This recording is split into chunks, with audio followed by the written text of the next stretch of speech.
It is day 30 of the 1 year fast.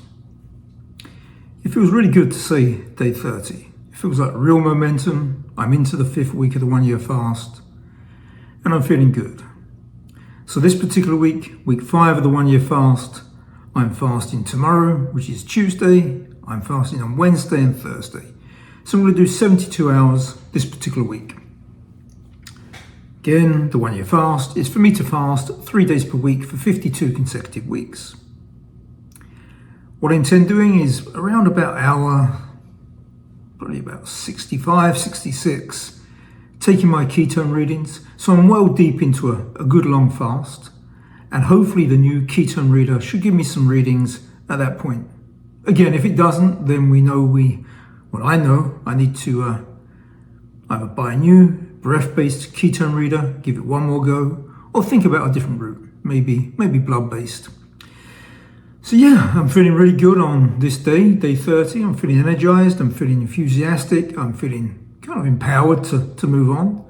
So it's all positive stuff in week 5 of the 1 year fast. And to clarify, one of the main purposes of these videos is to act as a reference point. So we can use these videos post the 1 year fast, go back retrospectively and take a look at each individual day and look for indicators around mental, emotional, psychological, and perhaps even spiritual health. And say, okay, layered on top of the biometrics, we're seeing X, Y, Z in terms of emotions or mental state. So it provides that whole picture for analysis. And that's the main purpose of these videos. And of course, there's this opportunity for me to bore everybody with my ramblings. And on that note, so today I was reflecting. As I mentioned in earlier videos, I was born and raised in London. And I was working in the city of London in my early 20s, got really kind of disheartened with what I was doing and decided just to look for a new path. So I moved to Cambridgeshire and Lincolnshire, just exploring different ways of living. And I was just reflecting on when I was living in Lincolnshire. So I went to Lincolnshire College for a very short period of time. And I love Lincoln. I know it has its good and bad side. And of course that's subjective, but its good side far outweighs its bad side. I love the history, I love some of the architecture, and of course, the Lincoln Cathedral, that is ubiquitous. Everybody I'm across the UK, and I'm sure throughout the world, as many people know of Lincoln Cathedral. It's magnificent, truly is magnificent. You enter there and you do feel elevated. So I love Lincoln. I think it's a really beautiful city.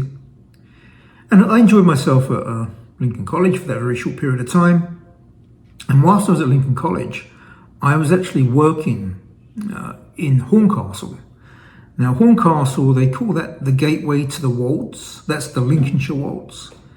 And the Wolds Wolds is an English term for hills, valleys, kind of rolling landscape. And Horncastle is a very quaint kind of town, village. I enjoyed living there. A little bit claustrophobic, but it's nice. It's a very nice place with very nice people. But that got me thinking about Lincolnshire as a whole, and thinking of southern Lincolnshire, which is much more of that stereotypical landscape that you expect from Lincolnshire. Flatlands, fenlands, the dike network, funneling all that water into the wash. It's beautiful in its own way. It's kind of a bit of a paradox, but it's desolate, but it's a beautiful desolation. And it gives you an opportunity to really go deep in thinking. There's not too many distractions. It definitely is a beautiful place. And the whole of Lincolnshire, I would recommend that everybody experience it at some time. I think it's one of the most underestimated counties within England. I would especially recommend that anybody from the US. And if you're from Massachusetts, definitely that correlation of Boston, that's the birthplace of Boston. So if you really want to know your history, if you're based in Massachusetts, you need to be getting over to Lincolnshire, Boston, Lincolnshire, to understand your history. And we discussed it in the previous video. So yeah, just been reflecting today on my time in Lincolnshire, my time in Lincoln itself, going to the college in Lincoln, and living in the Horncastle area, the gateway to the Wolds. And again, that kind of contrast in landscape, real spectrum of landscape in Lincolnshire. Those rolling hills of the Wolds to the north of the county, and then in the south, that really world-renowned, stereotypical fenlands that are really they're really beautiful in their own way. So worth a visit, for sure. I'm not being sponsored by the Lincolnshire Tourist Board. These are genuine beliefs. I think it's definitely worth a look. And living in Cambridgeshire too. Let's talk about that in a future video. Cambridgeshire is wonderful. In fact, the whole of the southeast of England, I've lived across most of it, is pretty amazing. But of course, living in America now, and I love America. I think it's a wonderful country with wonderful people.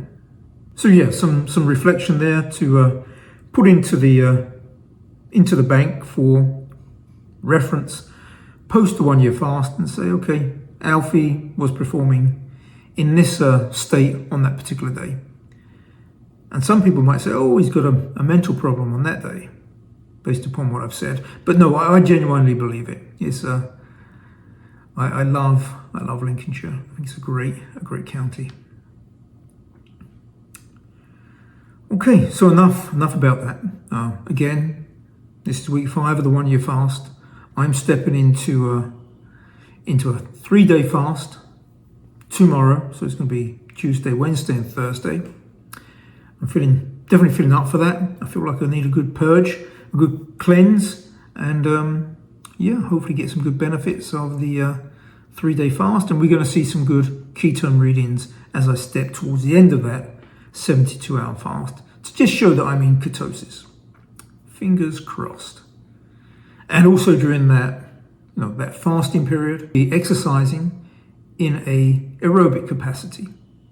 So as I mentioned a few weeks back, the intention, certainly for a good, maybe a month or so, is to really focus on performing aerobic exercise during fasting days, and then on non-fasting days, performing some weight-bearing exercise to try and fend off sarcopenia. I'm not saying we're going to achieve any hypertrophy, but at least try to resist that potential for sarcopenia during the fasting year. And of course, I will share a video tomorrow with some updates on my state of mind, and hopefully it's continuing to be positive and I'm energized and full of enthusiasm. I'm sure it will be. Okay, so I'm going to sign off for today. Thank you.